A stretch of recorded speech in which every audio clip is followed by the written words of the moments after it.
Hello guys, how are you all? I hope you all student fine and good. Students, today we are going to starting our chapter number 8 comparing quantity. और इस समय यहाँ पर हम लोग बात कर रहे हैं 7th क्लास चैप्टर नंबर 8 की, जिसका नाम है कंपेयरिंग क्वांटिटी। आज इस वीडियो में हम देखेंगे कि कंपेयरिंग क्वांटिटी होता क्या है, क्या उसका बेसिक होता है, किस टाइप के उसमें क्वेश्चंस मिलते हैं। और इस समय आप बने हुए मैथ स्टडी विद शानू के साथ में इस चैनल पे आपको मैथ से रिलेटेड जो भी आपके बुक से रिलेटेड जितने भी चैप्टर्स है उसकी वीडियोस आपको मिलती है। तो हम आपसे कहेंगे कि अगर आपको ये वीडियोस पसंद आती है तो आप इनको लाइक करें, शेयर करें और सब्सक्राइब करना ना भूलें, ताकि आगे भी आपके पास में आपको ऑफलाइन या फिर ऑनलाइन आपको इस तरह की वीडियोस आपको मिलती रहे। ठीक है, तो चलिए शुरू करते हैं आज के इस वीडियो को।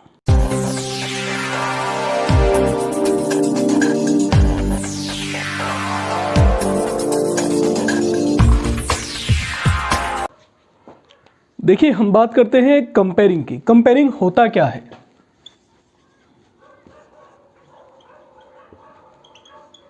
सभी लोग इसको ध्यान से समझ के चलेंगे कि कंपेयरिंग होता क्या है।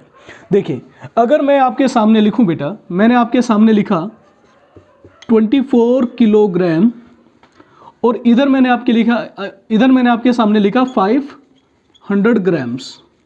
ठीक है ना, मैंने आपके सामने लिखा 24 किलोग्राम्स एंड 500 ग्राम्स। तो आप इसको बहुत इजीली कहेंगे कि सर ये क्वांटिटी तो बहुत ज़्यादा बड़ी है और ये क्वांटिटी आपके पास में बहुत छोटी है। कैसे पता चलता है बेटा? ये केएम में यहाँ पे हम किसको केजी करेंगे बेटा, this is not a KM, ये हम इसको केजी करेंगे। तो केजी का मतलब अगर आप किलोग्राम की बात करें तो किलोग्राम अपने आप में बहुत बड़ी यूनिट है एंड ग्राम्स अपने आप में ये बहुत छोटी यूनिट है। ठीक है ना। इसी तरह से अगर मैं आपके सामने एग्जाम्पल दूँ, मैंने लिखा 2 hours, ठीक है ना, और इधर मैं लिख दूं आपके सामने 10 minutes। ठीक है, तो आप इजीली कहेंगे सर 2 hours मतलब ये काफ़ी बड़ी यूनिट है, टाइम की यूनिट है, लेकिन बहुत बड़ी यूनिट है कंपेयर टू 10 minutes। तो कंपैरिजन का मतलब ये होता है कि जब आप किन्हीं भी 2 डिफरेंट क्वांटिटीज़ को आपस में उनकी तुलना करते हैं, एक दूसरे के साथ आप उनका कंपैरिजन करते हैं, तुलना करते हैं, और उसमें ये फाइंड आउट करते हैं कि उसमें कौन सी क्वांटिटी ग्रेटेस्ट और कौन सी क्वांटिटी लोवेस्ट है। That is called the comparing. ठीक है ना, that is called the comparing, या फिर हम उसको कंपैरिजन भी बोल सकते हैं। और जैसे आपके सामने लिखा है क्वांटिटीज, तो क्वांटिटीज का मतलब होता है मात्रा, कितनी मात्रा आप उसके ले रहे हैं, किस मात्रा में आप उसे ले रहे हैं, that is called the comparison quantity. Understand? अब देखिए, मैं आपके सामने एक एग्जाम्पल देता हूँ। एग्जाम्पल में मैं सबसे पहले मैंने आपके सामने लिखा, मैं लिखूं 200 ग्राम अपॉन 3 kg। मैंने आपके सामने लिखा 200 ग्राम्स अपॉन 3 kg।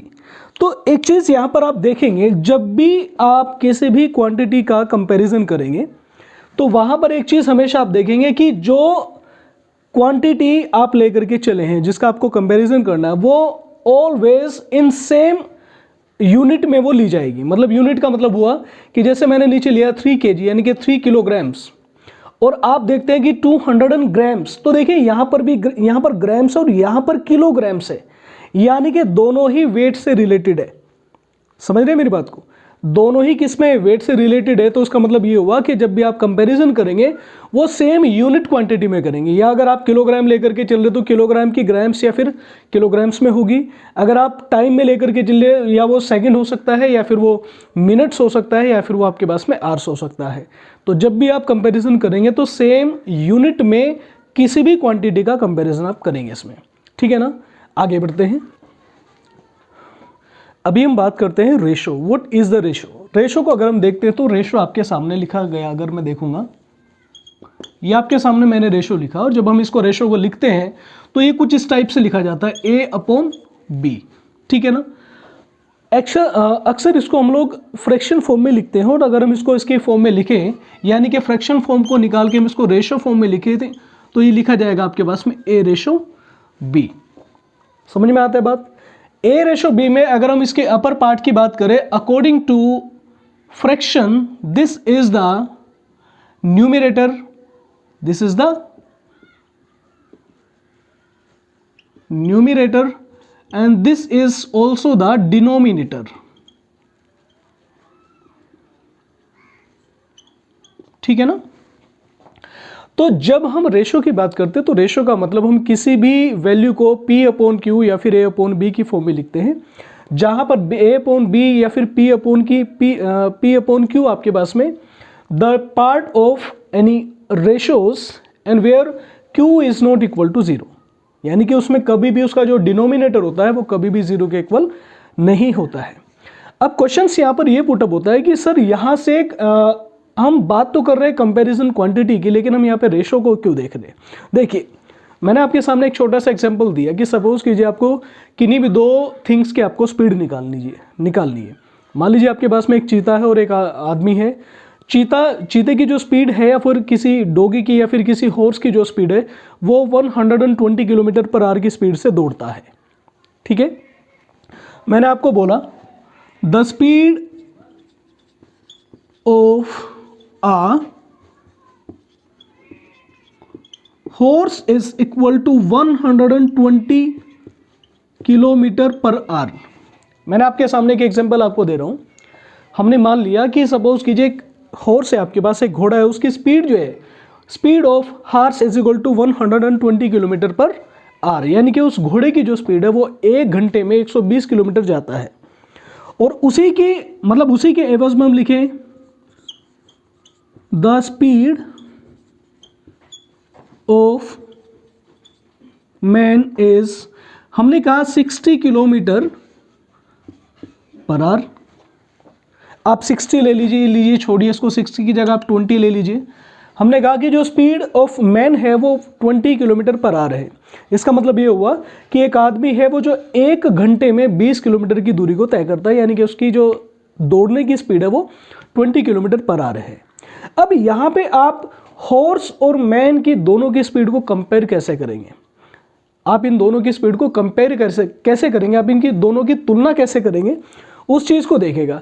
देखिए हमने यहाँ पर भी बात किया था रेशो का, तो जब आप दोनों की स्पीड को देखते हैं तो दोनों की स्पीड को देखने के लिए आपको लिखना पड़ेगा। अगर मैं कहूँ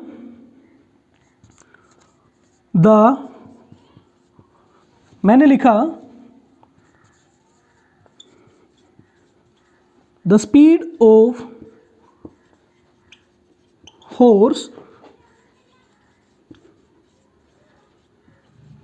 कंपेयर टू मैन।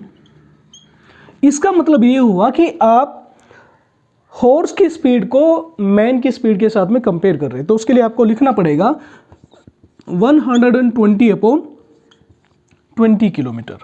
देखिए यहाँ पर ये भी किलोमीटर है और ये भी यहाँ पर आपके पास किलोमीटर पर आर है। तो आप इन दोनों को, अगर इन दोनों की दोनों यूनिट्स को आप लिखेंगे तो भी कोई फर्क नहीं पड़ता, अगर नहीं लिखेंगे तो भी कोई फर्क नहीं पड़ता। लेकिन जब आप इसको सॉल्व करते, देखिए 0 से आपने 0 को कैंसिल आउट किया, ठीक है ना, 2 से आपने इसको डिवाइड किया तो ये कटेगा आपके पास में 6 टाइम। इट मीन्स आपके पास हो गया 6 किलोमीटर पर आवर। यानी कि क्या मतलब निकला इसका बेटा कि जब आप हॉर्स की स्पीड को निकालते तो हॉर्स की स्पीड आपके पास में 6 किलोमीटर पर आवर आती है, और यहाँ पे ये जो स्पीड आई है ये आपके पास में इस मैन की स्पीड से ग्रेटर है, मतलब ये मल्टीप्लायर में आएगी आपके पास में।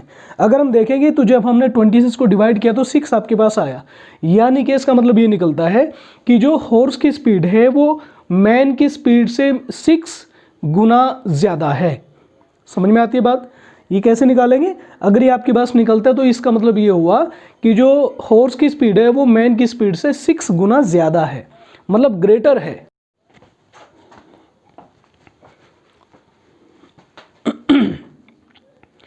हाँ जी, चलिए तो हम बात कर रहे हैं इस समय पे कि स्पीड, हम लोग हॉर्स की और मैन की स्पीड को दोनों को कंपेयर कर रहे हैं। तो यहाँ पर अगर हम दोनों की स्पीड को कंपैरिजन में ले तो हमें लिखना पड़ेगा स्पीड ऑफ हॉर्स इज, अभी मैंने आपके सामने लिखा था 120 अपॉन 20, तो जब हमने इससे कैंसल आउट किया तो आपके पास में 6 आया, तो हम इसको लिखेंगे 6 टाइम्स ऑफ मैन। क्या लिखेंगे हम इसको? 6 टाइम्स ऑफ मैन। अगर हम इसमें, ये तो हमने लिया हॉर्स की स्पीड के लिए, अगर हम बात करते हैं यहां पर स्पीड ऑफ मैन इज, जब हम स्पीड मैन की स्पीड को देखते हैं, मैन की स्पीड को कंपेयर करते, तो जो मैन की स्पीड है उसको हम अपर में लिखेंगे, जो आपके पास में हॉर्स की स्पीड है उसको हम नीचे लिखेंगे, तो आपके पास हो जाएगा 20/120। और जब आप इसको कैंसिल आउट करेंगे तो बेटा आपके पास आएगा 1/6 टाइम्स ऑफ हॉर्स। ठीक है ना। तो जो रेशो, अगर हम इसमें रेशो निकालते हैं, बड़े ध्यान से देखिएगा, रेशो आपके पास क्या निकलेगा, जब हम हॉर्स टू मैन रेशो निकालते हैं, रेशो ऑफ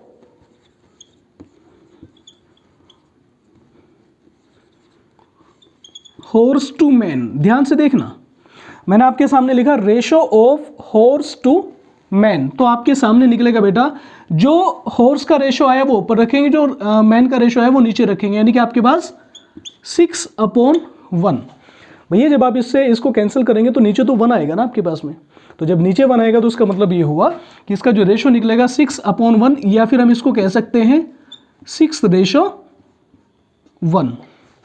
तो इस फॉर्म में जब आप इसे लिखते हैं तो ये रेशो की फॉर्म कहलाती है। बिल्कुल सेम इसी तरह से अगर आप रेशो ऑफ, यहां पे देखो हमने एक गलती कर दी बेटा, हाँ ठीक है ये ठीक है, अब हमें लिखना पड़ेगा ratio of man to horse. ये देखो यहां पर स्पेलिंग गलत हो गई, ratio of man to horse, तो आपके सामने आएगा बेटा जो हॉर्स, जो मैन की जो क्वांटिटी है वो ऊपर,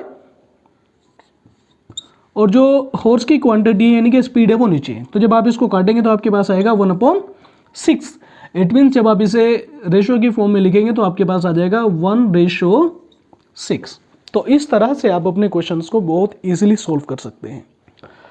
देखिए अभी हम क्वेश्चंस की बात करते हैं। आपके पास एक क्वेश्चन दिया गया है, find the ratio of 10 kilometre to 13 metre. आपको इस क्वेश्चन में आपको रेशो फाइंड आउट करके दिखाना है। देखिए बड़ा सिंपल क्वेश्चन है। सबसे पहले आप देखेंगे इसको, आपको दिया है 10 किलोमीटर टू 30 मीटर, ठीक है ना। इसका मतलब ये हुआ, देखिए जब हम इसको सॉल्व करते हैं तो हम ये आपको दिया 10 किलोमीटर, किलोमीटर को अगर आपको बदलना है तो किलोमीटर को आपको मीटर में कन्वर्ट करना पड़ेगा। क्यों करना पड़ेगा, देखिए जो आपको क्वांटिटी यहाँ पर दी गई है बेटा, ये आपके पास में मीटर में है और ये आपके पास में किलोमीटर है। तो या तो आप इसको किलोमीटर बनाइए पूरी क्वांटिटी को, या फिर आप इस पूरी क्वांटिटी को मीटर में कन्वर्ट कीजिए, ठीक है।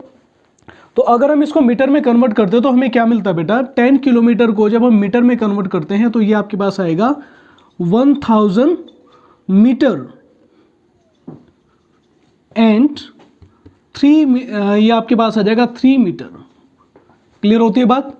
तो जब आप इसको सॉल्व करेंगे, देखिए जब आप इसको सॉल्व करेंगे तो क्या होगा, सॉल्व करने के लिए आपके पास आ जाएगा 10, 1 2 3।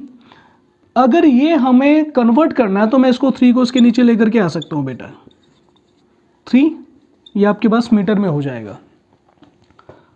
इस 20 से मैंने इसको 20 को कैंसिल आउट कर दिया। अब आपके पास बचा 10/3, या फिर हम इसको कर सकते हैं कि 10/3, और अब आपके पास ये मीटर में आ गया, ठीक है ना।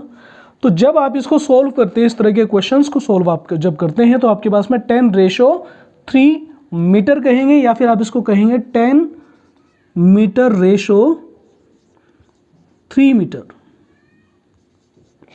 ठीक है। तो ये आपका आंसर हो जाएगा। तो इस तरह से आप अपने क्वेश्चंस को सॉल्व कर सकते हैं, किसी भी तरह की कोई प्रॉब्लम इसमें नहीं आती है।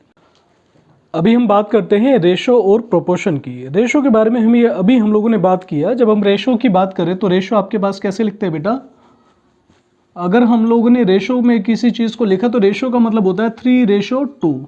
ये रेशो में लिखा हुआ है। अगर हम इसको डिवाइड में लिखेंगे तो इसका मतलब 3/2 होता है, ठीक है ना। तो रेशो को जब हम लिखते हैं तो रेशो का मतलब आपके पास में होता है 3:2, या फिर हम इसको कह सकते हैं P/Q एक्सेट्रा, किसी भी तरह से हम इसको लिख सकते हैं। अब यहाँ पे बात होती है बेटा प्रोपोर्शन। प्रोपोर्शन क्या लिखते हैं, प्रोपोर्शन में हम 2 और मोर क्वांटिटी को आपस में लेते हैं। जैसे मैंने आपके सामने लिखा A, B, C और डी। ये आपके पास में 4 तरह की क्वांटिटी मैंने आपके सामने लिया है। तो जब हम इसको प्रोपोर्शन में लिखेंगे तो ये लिखा जाएगा आपके पास में A/B प्रोपोर्शन C/D। ये जो आपके सामने लिखा गया है this is the proportion form, यानी कि 2 और मोर क्वांटिटी आपके पास दी गई है, उसे हम लोग A/B प्रोपोर्शन C/D, यानी कि दोनों के दोनों आपस में रेशो है और ये जो बीच का जो साइन है ये वाला, इसे हम लोग प्रोपोर्शन बोलते हैं। यानी कि डबल रेशो जब हम किसी नंबर्स में लेते हैं तो that is called the proportion. Understand? जब हम इसको सॉल्व करते हैं तो कैसे सॉल्व किया जाएगा, देखो बड़े ध्यान से देखना कि A को C के साथ, सॉरी A को D से, यानी कि फर्स्ट को सबसे लास्ट से मल्टीप्लाई करते हैं, यानी कि A multiply D, proportion equal में कन्वर्ट हो जाता है, और सेकंड को थर्ड के साथ में मल्टीप्लाई करते हैं। अंडरस्टैंड? गलत कर दिया मैंने, B की जगह पे C आएगा, ठीक है। तो यानी कि ये हो जाएगा आपके पास में AD is equal to BC। This is the meaning of proportion. जब आप किसी भी नंबर्स को प्रोपोर्शन की फॉर्म में लिखते हैं तो वो आप ऐसे लिखेंगे, इस तरह से आप उसको लिख सकते हैं। तो जितने भी क्वेश्चंस आप प्रोपोर्शन में देखेंगे तो वो सब के सब क्वेश्चन कैसे लिखे जाएंगे, वो सब इस टाइप से लिखे जाएंगे। चलिए अब हम इसके टाइप के कुछ क्वेश्चंस को देखते हैं और आपको समझ में आ जाएगा कि प्रोपोर्शन में क्वेश्चन कैसे सॉल्व करते हैं। गाइस चलिए देखते हैं, यहाँ पर एक क्वेश्चन को देखते हैं जो आपके पास में समानुपात की बात करते हैं, या फिर हम उसको प्रोपोर्शन की बात के बारे में जब हम करते हैं तो उसके बेस पर हमें एक क्वेश्चन दिया गया है जिसको हम देखते हैं। तो प्रोपोर्शन का हमने अभी देखा था कि प्रोपोर्शन के क्वेश्चंस को हम कैसे सॉल्व करते हैं। तो यहाँ पर एक एग्जांपल हम लोगों ने लिया है, let's see what is the examples answer. Question कहता है a map is made with a scale 2 centimetre is equal to 500 kilometre. Distance between two town is shown on the map 1.5 centimetre. What is the actual distance between two towns. तो वो पूछता है कि उन दोनों towns के बीच में की जो एक्चुअल डिस्टेंस है वो कितना होगा। अब हमने लिया let actual distance is equal to x। हमने इसको किलोमीटर ले लिया बेटा। कितना लिया हम लोगों ने इसको? किलोमीटर। देखिए ध्यान से देखिएगा, a map is made with scale 2 centimetre is equal to 500 kilometre. देखिए ये सेंटीमीटर का स्केल जो दिया वो 500 किलोमीटर के इक्वल दिया है। Distance between two towns is shown on the map 1.5 centimetre, यानी कि यहाँ पर उसने हमें क्या दे दिया, ये स्केल का हमें एक क्वांटिटी दिया है। अभी आपको एक चीज़ यहाँ पे याद रखना है बेटा कि जो सेंटीमीटर की क्वांटिटी उनको एक साथ आप लेंगे, जो किलोमीटर की क्वांटिटी उनको आप एक साथ लेंगे, ठीक है ना। तो यहाँ पे आप लिखेंगे सो देखिए 2 सेंटीमीटर रेशो, सेंटीमीटर को सेंटीमीटर के साथ लेना है, सेंटीमीटर के साथ लेना, तो आप इसको लेंगे 1.5 सेंटीमीटर। प्रोपोर्शन, प्रोपोर्शन के बारे में जब आप लिखते हैं तो प्रोपोर्शन का साइन आपके पास ऐसे आएगा और उसे आप लेंगे 500 किलोमीटर रेशो x किलोमीटर। ये आपके सामने क्वेश्चन आया, ठीक है ना। तो इस क्वेश्चन में आपको क्या वैल्यू निकालना बेटा, इस क्वेश्चन में आपको x की वैल्यू निकालना है। तो आप x की वैल्यू कैसे निकालेंगे, अभी आपको याद होगा जब हमने इसको सॉल्व किया था, तो यानी कि a b c d। तो जब आप इसको सॉल्व करेंगे तो आपके पास आएगा 2 centimetre multiplied x kilometre is equal to 1.5 centimetre multiplied 500 kilometre. ये आपके पास में ऐसे निकल के आएगा। अब आपको x की वैल्यू निकालनी है यहाँ से, तो जब आप इसमें x की वैल्यू निकालेंगे तो आप x को तो एज इट इज छोड़ेंगे, यहाँ पर आपको लिखना पड़ेगा 1.5 multiplied 5 kilometre upon 2 centimetre. Clear होती है बात? जब आप इसको काटेंगे, जब आप इसको कैंसिल आउट करेंगे, जब आप इससे इसको कैंसिल आउट करेंगे तो आपके पास आ जाएगा, देखिएगा यहाँ से बड़े ध्यान से देखिएगा, इसको मैं थोड़ा सा रफ कर दूं।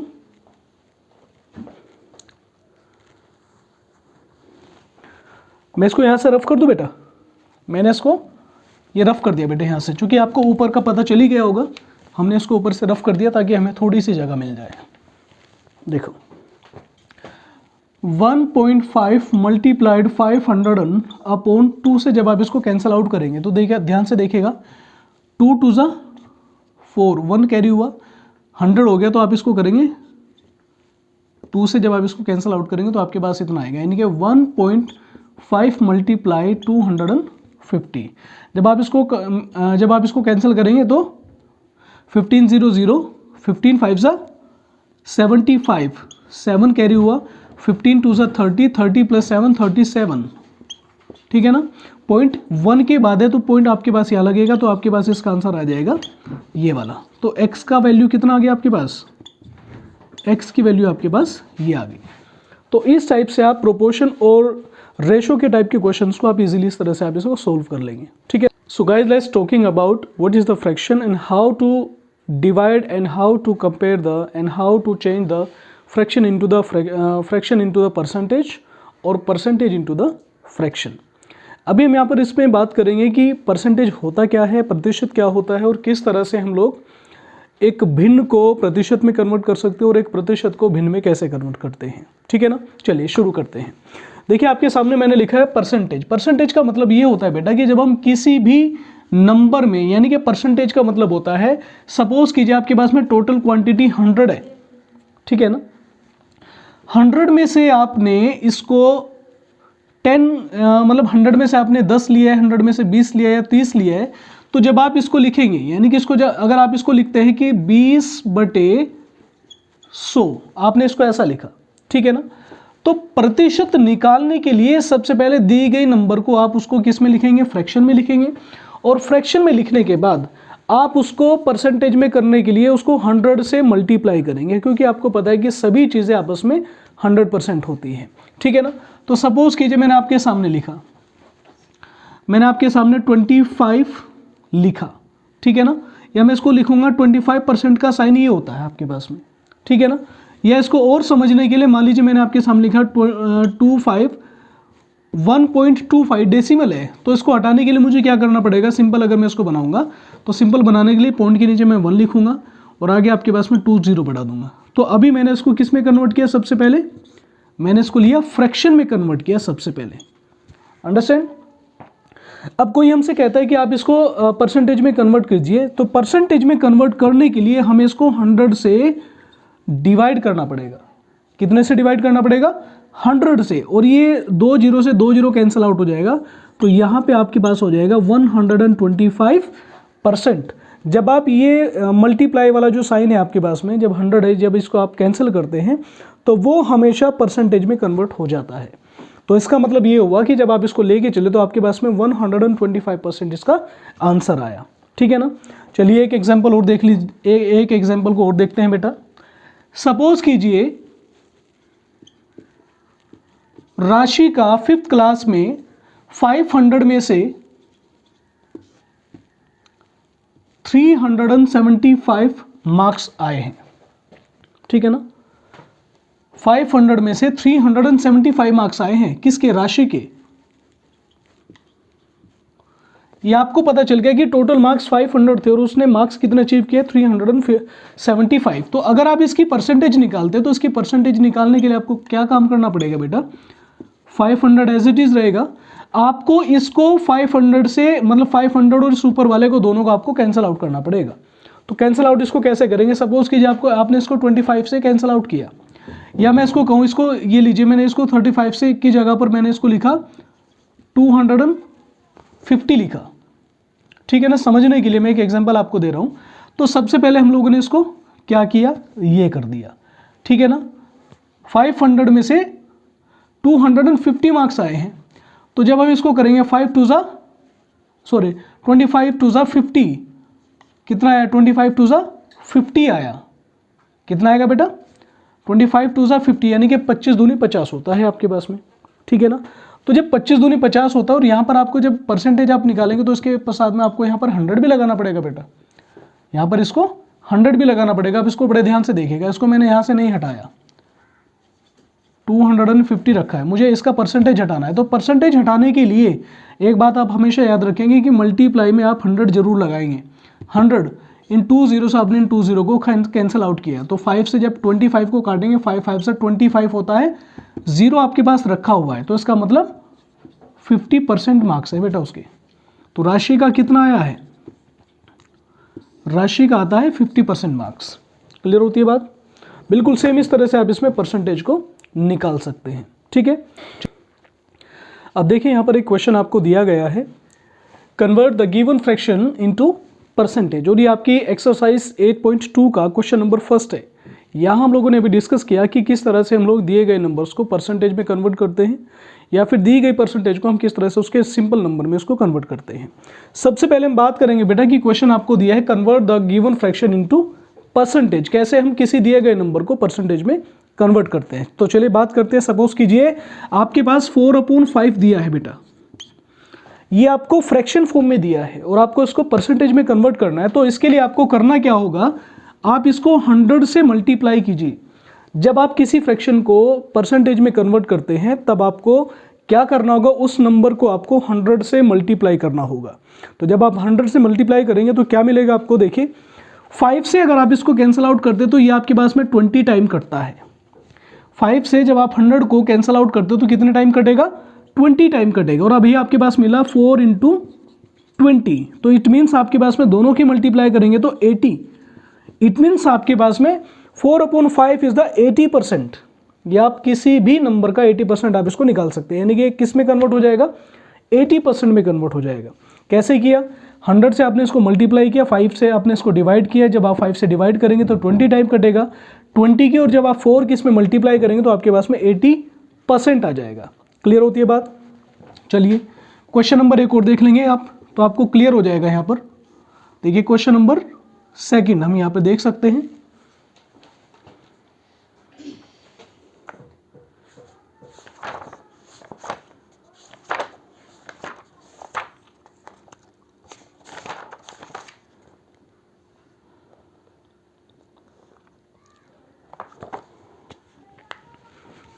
क्वेश्चन नंबर 2 है आपके पास में, या हम इसको कह सकते हैं आपकी बुक का 8.2 का ये 3rd या 4th क्वेश्चन है। उसमें आपको दिया 340, इसे आपको परसेंटेज में कन्वर्ट करना है। तो बिल्कुल सेम वही मेथड रहेगा। जब आप इसे सोल्व करेंगे तो 340 मल्टीप्लाइड 100, 0 से 0 कैंसिल आउट होगा, और जब आप इससे कैंसिल आउट होगा तो 2 से आप इसको काटेंगे, 2 × 2 = 4 और 2 × 5 = 10, 5 × 3 = 15/2। तो जब आप 2 से इसको कैंसिल आउट करेंगे तो ये आपके पास कटेगा 7.5%। तो इसका आंसर 7.5% आ जाएगा। तो ऐसे आप इस टाइप के क्वेश्चन को इजीली कर लेंगे। और इस बेस पे आपके जो एक्सरसाइज है बेटा आपको दिया गया है 8.2 में, जितने भी क्वेश्चंस आपको इसमें दिए हैं वो सब आपके पास परसेंटेज से इसको नॉर्मल फ्रैक्शन में कन्वर्ट करना है, नॉर्मल फ्रैक्शन से आपको इसको परसेंटेज में कन्वर्ट करना है। तो 8.2 में किसी को भी कोई प्रॉब्लम आती है then you can ask me, और इस रीति से आप इसको बहुत ईजिली आप इसे कर लेंगे। ठीक है बेटा।